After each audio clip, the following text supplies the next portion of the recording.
Hello guys, मैं हूं Amit sir. स्वागत है आपका Dinesh sir life study YouTube channel पर। और आज हम लोग देखने वाले हैं type of candidates for MST city 2025। जी हाँ, आप इंजीनियरिंग के लिए एंट्रेंस दे रहे हो, या फार्मेसी के लिए दे रहे हो, या एग्रीकल्चर के लिए एंट्रेंस दे रहे हो, that is the type of candidates जो कि सिटी सेल ने उनके ब्रोशर में मेंशन किया है। तो आपका कौन सा टाइप है, क्या आपको पता है? चलिए जानते हैं।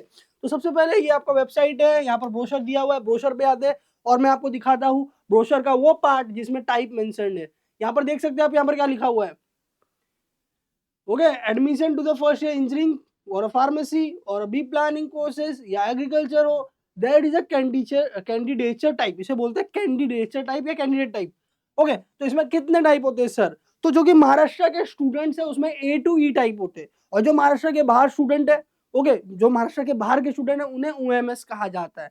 बहुत सिंपल है, दो कैटेगरी। एक तो महाराष्ट्र स्टूडेंट जिसके अंदर ए टू ई टाइप होगा, जो आज हम लोग देखने वाले हैं, और जो महाराष्ट्र के बाहर वाले हैं उनको ओएमएस कहा जाता है। ओके, ठीक है। तो देखते हैं कि कैंडिडेचर टाइप में या टाइप टू ए टू ई में आप किस में आते हो। तो सबसे पहले केसेस वाइज हम लोग डिस्कस करेंगे कि टाइप ए का केस क्या है। टाइप ए का केस क्या है? टाइप ए हम लोग देखेंगे। यहाँ पर टाइप ए में दो टैब दिया हुआ है, आप देख सकते हो। ओके, हर एक चीज में एकदम क्लियरली बताऊंगा आपको। देखो, टाइप ए वो स्टूडेंट है जिन्होंने 10th 12th यहाँ पर किया हो, महाराष्ट्र में किया हो। अगर आपने 12th और 10th महाराष्ट्र में किया है तो आप है type A. Sir, type A के लिए क्या इंपॉर्टेंट है? टाइप ए के लिए क्या इंपॉर्टेंट है, चलिए देखते हैं। कैंडिडेट पासिंग एससी एनएचएससी, जैसे मैंने मेंशन किया, 10th या 12th आपने महाराष्ट्र में किया है। ओके, और डिप्लोमा, कोई डिप्लोमा वाला भी आ रहा है, तो अगर वो महाराष्ट्र में किया हुआ है उसने, तो candidate who is either domicile of Maharashtra और इज बोर्न इन महाराष्ट्र, तो उसका कैसा होता है, या डोमिसाइल प्रूफ करने के लिए क्या होता है, या तो डोमिसाइल सर्टिफिकेट लगेगा या तो लगेगा बर्थ सर्टिफिकेट। अगर आपके पास डोमिसाइल सर्टिफिकेट नहीं है बट महाराष्ट्र का बर्थ सर्टिफिकेट है, तो आप टाइप ए में आते हो। टाइप ए वाले स्टूडेंट को क्या क्या चाहिए? टाइप ए के स्टूडेंट को 10th और 12th जो है महाराष्ट्र का होना चाहिए, उनका मार्कशीट महाराष्ट्र का होना चाहिए। ओके, और उनका बर्थ सर्टिफिकेट रहेगा तो भी चलेगा, और डोमिसाइल सर्टिफिकेट रहेगा तो भी चलेगा। दोनों में से एनी वन रहेगा तो चलेगा, नो प्रॉब्लम। जैसे यहाँ पर मेंशन किया हुआ है, मैं आपको दिखाना चाहूंगा। डोमिसाइल या तो born in Maharashtra, born in Maharashtra मतलब बर्थ सर्टिफिकेट होना चाहिए, या तो डोमिसाइल होना चाहिए। ओके, यहाँ पर एकदम क्लियरली मेंशन है, डोमिसाइल, बर्थ और a leaving certificate of a candidate indicating place of birth in Maharashtra. Type A, आप टाइप ओ ए हो, ये प्रूफ करने के लिए या तो आपके पास डोमिसाइल होना चाहिए, या तो आपका 10th 12th मार्क्सिट महाराष्ट्र का है ही, बराबर। दूसरा, आपके पास बर्थ सर्टिफिकेट होना चाहिए महाराष्ट्र का। तीसरा ऑप्शन भी यहाँ पर दिया है कि अगर आपके एलसी में प्लेस ऑफ बर्थ महाराष्ट्र का कहीं पर भी मेंशन है तो आप टाइप ए कैंडिडेट है। बहुत सिंपल है, एकदम क्लियर है, एकदम क्रिस्टल क्लियर है कि भाई जो 10th 12th महाराष्ट्र में दिया है they are the type A candidate. उनको क्या डॉक्यूमेंट चाहिए? तीनों में से एनीवन, या तो डोमिसाइल, डोमिसाइल नहीं है कोई बात नहीं, या तो महाराष्ट्र का बर्थ सर्टिफिकेट, वो भी नहीं है कोई बात नहीं, एलसी जिसमें लिखा हो कि आपका प्लेस ऑफ बर्थ महाराष्ट्र का है। बाहर का होगा तो सर नहीं चलेगा, बर्थ सर्टिफिकेट बाहर का है सर नहीं चलेगा, महाराष्ट्र के बाहर का है नहीं चलेगा, फिर आप डोमिसाइल बनवा ले। तो इससे क्लियर हो गया कि आपका क्या है। अगर आपके पास होगा तो बर्थ सर्टिफिकेट भी चल जाएगा, डोमिसाइल होने की जरूरत नहीं है। बट अगर बर्थ सर्टिफिकेट नहीं है तो एलसी में लिखा होना चाहिए तो भी चलेगा। अगर एलसी में भी लिखा हुआ नहीं है तो आपको डोमिसाइल बनाना पड़ेगा। जी हाँ, डोमिसाइल बनवाने का प्रक्रिया शुरू कर दीजिए, बिकॉज ये भी 1 महीने लगते हैं। ओके, आप ऑनलाइन तरीके से भी बना सकते हो, आप ले सरकार वेबसाइट पे, अगर आपके पास सारे डॉक्यूमेंट है तो, या तो आप आपके नियर बाय जो तहसील ऑफिस होता है वहां पर डोमिसाइल बना सकते हैं। सर, डोमिसाइल का और कोई नाम है? जी हाँ, उसको मराठी या हिंदी में रहीवासी जो सर्टिफिकेट है वो भी कहा जाता है। तो डोमिसाइल रहीवासी एक ही होता है, ये तहसील ऑफिस से बनता है, जिसका मतलब ये है कि आप पिछले 10 साल या 10 से ज्यादा साल से महाराष्ट्र में रह रहे हो, और इसीलिए आप महाराष्ट्र के स्टूडेंट हो, आपका बर्थ कहीं पर भी हुआ हो, आपके पेरेंट कहीं से भी बिलोंग करते हो, किसी भी स्टेट से बिलोंग करते हो, बट आपने 10 साल से ज्यादा महाराष्ट्र को दिया है, तो आप महाराष्ट्र के स्टूडेंट हो। और इसके लिए क्या बेनिफिट मिलेगा सर? 100 सीट में, हर एक कॉलेज में 100 सीट में 85 सीट्स महाराष्ट्र स्टूडेंट्स के लिए होता है, और 15 सीट्स ऑल इंडिया स्टूडेंट्स के लिए, जिनके लिए जेई एक्सेप्ट होता है।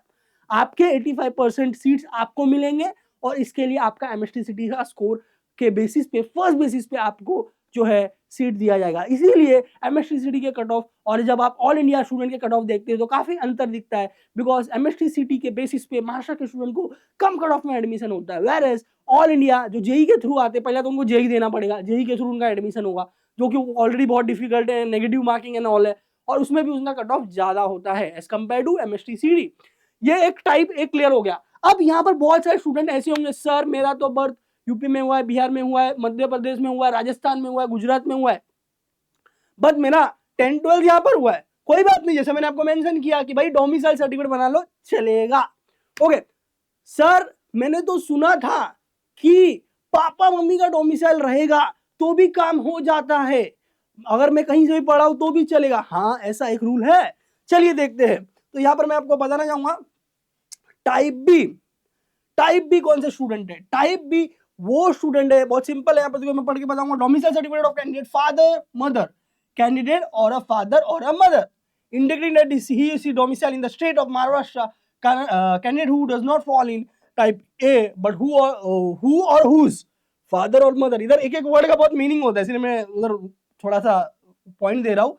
Is a domicile in the state of Maharashtra and possess domicile certificate. आपने 10-12 यहाँ किया है, नहीं किया है, बाहर से किया है, कोई बात नहीं, बट आपका या आपके पापा का या आपकी मम्मी का, तीनों में से एनीवन का डोमिसाइल सर्टिफिकेट होना चाहिए। वो भी आपको महाराष्ट्र का राइट्स देता है, वो भी आपको महाराष्ट्र के टाइप बनने का राइट्स देता है, हक देता है। ओके, आप भले आपने 10-12 कहीं पर भी किया हो, बाहर दूसरे दूसरे स्टेट में कर रहे हो, बट अगर आपने महाराष्ट्र का डोमिसाइल बनवा लिया, आपके पेरेंट्स यहाँ पर रहते हैं, उनके डॉक्यूमेंट के बलबूते पे आपने अपना डोमिसाइल सर्टिफिकेट बना लिया, या आपके पापा का डोमिसाइल सर्टिफिकेट है, या आपके मम्मी का डोमिसाइल सर्टिफिकेट है महाराष्ट्र का, तो आपको महाराष्ट्र का पूरा हक मिलेगा, महाराष्ट्र के राइट्स मिलेंगे। ओके, और आप भी 85% जो सीट्स होते हैं उसमें आपका सीट ले पाओगे MSTCD के द्वारा। तो इसको हम लोग टाइप बी स्टूडेंट बोलते हैं, जिनका कैसा होता है, या तो खुद का डोमिसाइल होता है, या तो फादर का होता है, या तो मदर होता है। क्यों? क्योंकि भाई इनके पास, इन्होंने 10-12 बाहर से किया है। अगर आप 10-12 यहाँ से दिए रहते, ओके, और आपका डोमिसाइल है तो टाइप ए में आ जाओगे आप। आपने 10-12 यहाँ से किया है, बराबर, आपका बर्थ सर्टिफिकेट है महाराष्ट्र का, आप टाइप ए में आ जाओगे, बट बर्थ सर्टिफिकेट नहीं है, बराबर, आप डोमिसाइल आपके पापा या मम्मी का बना रहे हो तो टाइप बी में आ जाओगे। अगर किसी स्टूडेंट का खुद का डोमिसाइल नहीं बन रहा है, उसने 10-12 इधर ही किया है, बट फिर भी डोमिसाइल नहीं बन पा रहा है और वो अपने पापा या मम्मी का डोमिसाइल बना लेता है, तो भी वो टाइप बी में आएगा। सर टाइप ए में टाइप बी में कुछ डिफरेंस होता है क्या, या कुछ उनको अलग मिलता है इनको अलग मिलता है, ऐसा है क्या? नहीं, टाइप ABCDE को समान राइट्स दिए गए हैं। ओके, उनको सीट अलॉटमेंट में समान हक मिलेगा। ओके, इक्वल स्टेटस, इक्वल जो है वेटेज मिलेगा। खाली क्या होता है कि भाई एक टाइप डिसाइड हो जाता है कि आप इस टाइप के स्टूडेंट हो तो आपके लिए ये डॉक्यूमेंट लगने वाला है, ऐसा होता है। तो आपको फ्यूचर में डॉक्यूमेंट लगेंगे, उसके लिए ये है। ओके, और दूसरी बात, डॉक्यूमेंट बनने में टाइम लगता है, कभी 1 महीना कभी 2 महीना भी लग जाता है, इसीलिए अभी आप बनाने को डाल दो आपके तहसील ऑफिस में, जब बन के आएगा तब चलेगा। सर अपने को कब चाहिए? अपने को चाहिए रहेगा जून जुलाई के टाइम पे, जब एडमिशन प्रक्रिया होती है, एडमिशन प्रोसेस होता है। ओके सर, उसके पहले लग सकता है, उसके पहले लग सकता है, मतलब जैसे कि अप्रैल में आपका एग्जाम है, रिजल्ट मई में आता है, जैसे ही आपका जो है कैप प्रोसेस स्टार्ट होगा, फॉर्म फिलिंग प्रोसेस स्टार्ट होगा, वो टाइम पे हमें सब अपलोड करने पड़ते हैं डॉक्यूमेंट। तो जब भी स्टार्ट हो, जनरली जून जुलाई के टाइम पर स्टार्ट होता है एडमिशन प्रोसेस। ओके, जून में स्टार्ट होता है, जुलाई तक चलता है, बराबर। तो जुलाई मतलब वो भी 15-20 दिन का टाइम देते हैं फॉर्म फिल करने के लिए। तो तब तक आप ये प्रोड्यूस कर सकते हो, अभी से बनाने को डाल दोगे जल्दी बन जाएगा। तो ये हो गया टाइप ई। टाइप ए और टाइप बी बहुत क्लियर हो गया, एकदम स्पष्ट हो गया है, बराबर, कि भाई बर्थ सर्टिफिकेट में भी एडमिशन होता है, डोमिसाइल नहीं लगेगा चलेगा, बट किसका? जिसका 10-12 यहाँ का हुआ है, यहाँ का महाराष्ट्र का, महाराष्ट्र के किसी भी डिस्ट्रिक्ट का हो। समझ में आ रहा है आपको? ओके, ये हो गया। ओके, टाइप ए भी मैंने बताया, पापा मम्मी का भी डोमिसाइल चलेगा, no problem. Okay, Maharashtra state का बस क्या होना चाहिए, वो टाइप बी में आ जाएंगे। अब टाइप ए में भी कोई नहीं है, टाइप बी में भी कोई नहीं है, तो ये टाइप सी क्या है? टाइप सी क्या है, बहुत सिंपल मैं बताता हूँ। अगर आपके फैमिली मेंबर मतलब पापा या मम्मी, पापा या मम्मी का ओके गवर्नमेंट ऑफ इंडिया में जॉब है, या उसके किसी भी अंडरटेकिंग का, मतलब कोई भी गवर्नमेंट बैंक हो गया, गवर्नमेंट सेक्टर का कोई कंपनी हो गया, बराबर, वहां पर जॉब है, उनकी पोस्टिंग महाराष्ट्र में हुई है, reported to the duty in Maharashtra state. Okay, last date of submission of application form, CAP process admission date के पहले कभी भी अगर आपके पेरेंट का पोस्टिंग यहाँ पर होता है महाराष्ट्र में, तो आप टाइप सी में आओगे, गवर्नमेंट ऑफ इंडिया के अगर अंदर जॉब है तो। दूसरा टाइप डी। टाइप डी क्या है सर? आप एबीसी में नहीं आ रहे हो, आपके पेरेंट्स, पापा या मम्मी कोई भी गवर्नमेंट ऑफ महाराष्ट्र के लिए काम करते हैं। देखो, स्टेट गवर्नमेंट जॉब अलग होता है, सेंट्रल गवर्नमेंट जॉब अलग होता है, करेक्ट। तो स्टेट गवर्नमेंट में अगर काम करते हैं महाराष्ट्र स्टेट में, अगर उसने यहाँ से रिटायरमेंट भी लिया है, ओके, तो भी आप टाइप डी कैंडिडेट में आओगे, आप टाइप डी कैंडिडेट में आओगे, ऐसा होता है। अब जो ABCD में नहीं आते हैं, कुछ स्टूडेंट, कुछ लोग ऐसे, कुछ स्टूडेंट ऐसे जो हमारे MKB में आते हैं, महाराष्ट्र कर्नाटका बॉर्डर एरिया पे आते हैं, ओके, जिसे MKB एरिया बोला जाता है, महाराष्ट्र का कर्नाटका बॉर्डर एरिया, उसमें 865 विलेजेस है, उसका लिस्ट मैं PDF आपको यहाँ पर देने वाला हूँ, डिस्क्रिप्शन में लिंक है, ओके, वो PDF वहां से देख लेना, ठीक है। वो उसमें से कोई भी गाँव आपका है तो आप MKB में आते हो। अब MKB वाले टाइप ई में आते हैं जो 10th और 12th जो है महाराष्ट्र कर्नाटका बॉर्डर एरिया के इंस्टीट्यूट से पास हुए हैं, और उनका मदर टंग मराठी होना चाहिए, पॉइंट टू बी नोटेड, आपका मदर टंग मराठी होना चाहिए, ओके, और वो 865 विलेज में आपका नाम होना चाहिए, उनके जो विलेज, आपका विलेज जो है वो 865 विलेजेस जो है उसके अंदर आपका नाम होना चाहिए, तो आप MKB में आओगे और मराठी होना चाहिए। सर इसमें कोई डॉक्यूमेंट फ्यूचर में लगेंगे? हाँ, प्रोफोर्मा से, या कोई तो प्रोफोर्मा है जो लगता है, जिसमें क्या होता है कि आपको तहसील ऑफिस से आपका मदर टंग मराठी लिख के और स्टैम्प साइन लेके आना पड़ता है, और आपके प्रिंसिपल से भी स्टैम्प साइन लेके आना पड़ता है कि आपका मदर टंग मराठी है, और तहसील ऑफिस से ये लिखा के लाना पड़ता है कि आप MKB एरिया से बिलोंग करते हो और आपका मदर टंग मराठी है। स्टैम्प साइन तहसील ऑफिस का भी लगता है और प्रिंसिपल का भी लगता है, कॉलेज का, ये दोनों चीजें एक डॉक्यूमेंट में लगती है, उसे टाइप सी या टाइप डी बोलते हैं, ओके। वो मैं जब एडमिशन प्रोसेस आएगा तब मैं वो प्रोफोर्मा आपको बताऊंगा, ओके, तो वो MKB होता है, ठीक है। अब उसके अलावा कुछ पार्ट है क्या सर? उसके अलावा जो महाराष्ट्र के बाहर के स्टूडेंट है, डोमिसाइल वगैरह जिनके पास नहीं है, वो ऑल इंडिया कैंडिडेट में आएंगे, वो प्रूफ करने के लिए भी उन्हें कुछ लगेगा, उनको नेशनलिटी सर्टिफिकेट लगेगा। नेशनलिटी सर हमारा भी नेशनलिटी सर्टिफिकेट लगेगा कि हम टाइप ABCD से बिलोंग करते हैं, बिल्कुल लगेगा, ओके, बट वो अलग से बनाने की जरूरत नहीं है। डोमिसाइल जब बनता है तो डोमिसाइल में लिखा हुआ रहता है age, certificate of domicile, nationality and age, तो उसी को आप हर जगह पे यूज कर सकते हो। दूसरा, अगर आपके LC में नेशनलिटी इंडियन मेंशन किया हुआ है, वो भी आप एज अ नेशनलिटी सर्टिफिकेट को यूज कर सकते हो, ओके, तो ये हो गया। माइनॉरिटी कैंडिडेट, सर हम माइनॉरिटी कैंडिडेट यूज कर पाएंगे, बिल्कुल। The candidate belong to particular linguistic और religious minority from the state of Maharashtra as notified the government are eligible to under the category. अगर आप टाइप A से E में आते हैं और आपका पर्टिकुलर माइनॉरिटी है, Gujarati minority, Hindi mother tongue minority, मुस्लिम minority, Punjabi, Sikh minority, Sindhi minority, okay, ऐसा होता है। सर क्या मराठी लैंग्वेज का कोई माइनॉरिटी होता है? नहीं, मराठी लैंग्वेज का कोई माइनॉरिटी नहीं होता है। सर क्या कास्ट वाले माइनॉरिटी में बिलोंग करते हैं? 99% केसेस में कास्ट वाले माइनॉरिटी में नहीं आते, बिकॉज कास्ट में ज्यादा बेनिफिट है, कास्ट में आपका फीस भी माफ हो रहा है, ओके, फीस भी कम हो रहा है और आपको कम कट ऑफ लगता है, वेरएज माइनॉरिटी में सिर्फ कट ऑफ कम होता है, फीस पूरा का पूरा लगता है एज अ ओपन का, करेक्ट। इसीलिए कास्ट वाले कास्ट बेनिफिट यूज करो, ज्यादा बेटर होगा as compare to minority, minority में आप नो करो, ओके। तो ये डिटेल आपको देना था। हाँ, इसके अलावा कुछ है सर? इसके अलावा होता है children of NRI, OCI, POI, इसके लिए अलग से डॉक्यूमेंट लगता है, तो ये मैं ब्रोशर का लिंक दे दूंगा, जो भी इससे बिलोंग करते हैं वो देख ले के क्या क्या चीजें हैं, ओके, ठीक है। और यहाँ पर देखो एकदम एक चीज मैं पढ़ के सुनाना चाहूंगा, बहुत सारे स्टूडेंट को डाउट होता है। It is mandatory to appear MSc 2025 for candidate belonging to Maharashtra state, Maharashtra state से जो बिलोंग करता है या माइनॉरिटी कैंडिडेट में उसमें आता है वो, तो महाराष्ट्र का सीट लेना चाहता है, तो MST CT 2025 का स्कोर एक्सेप्टेबल होगा, किसके लिए? BTech के लिए, इंजीनियरिंग के लिए।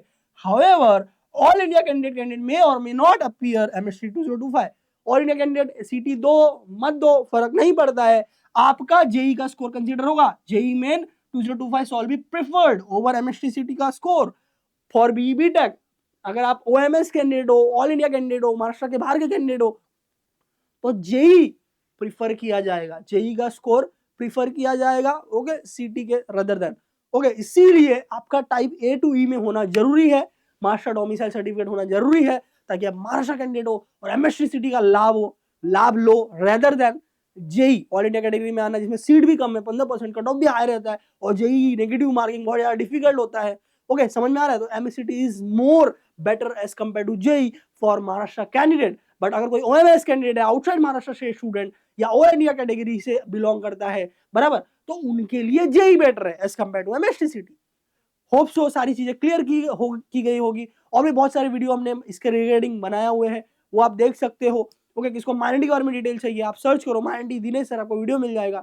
आपको EWS TWS जो भी डिटेल चाहिए वो टॉपिक और दिनेश सर ऐसा सर्च करो, आपको वीडियो मिल जाएगा। और कोई चीज चाहिए कमेंट में डालो, हम उसके ऊपर video as soon as possible लेके आएंगे। All the best guys. हाँ, बहुत सारे लोगों ने रूमर उड़ाया कि भाई CT का एग्जाम डेट चेंज हो गया, CT का एग्जाम डेट चेंज हो गया, तो खबर ये है कि CT का MST CT PCM PCB का कोई डेट चेंज नहीं हुआ है, ओके MSc में जो MBA, BBA, BCA इनके लिए अप्लाई कर रहे हैं, LLB उसके लिए अप्लाई कर रहे हैं, उनका डेट चेंज हुआ है।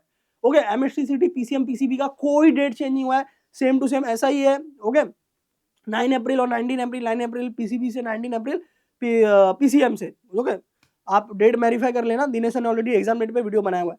चलिए मिलते हैं अगले वीडियो में। All the best guys. Preparation कैसे कर रहे हो? अगर पेड कोर्स चाहिए दिनेश ऐप पे टॉपर्स प्रो ले सकते हो, फ्री कोर्स चाहिए तो एकलव्य 2.0, 3.0, 4.0 का प्लेलिस्ट अवेलेबल है, और हमने तो एकलव्य 5.0 भी चालू कर दिया। ओके चलिए मिलते हैं अगले वीडियो में। All the best guys.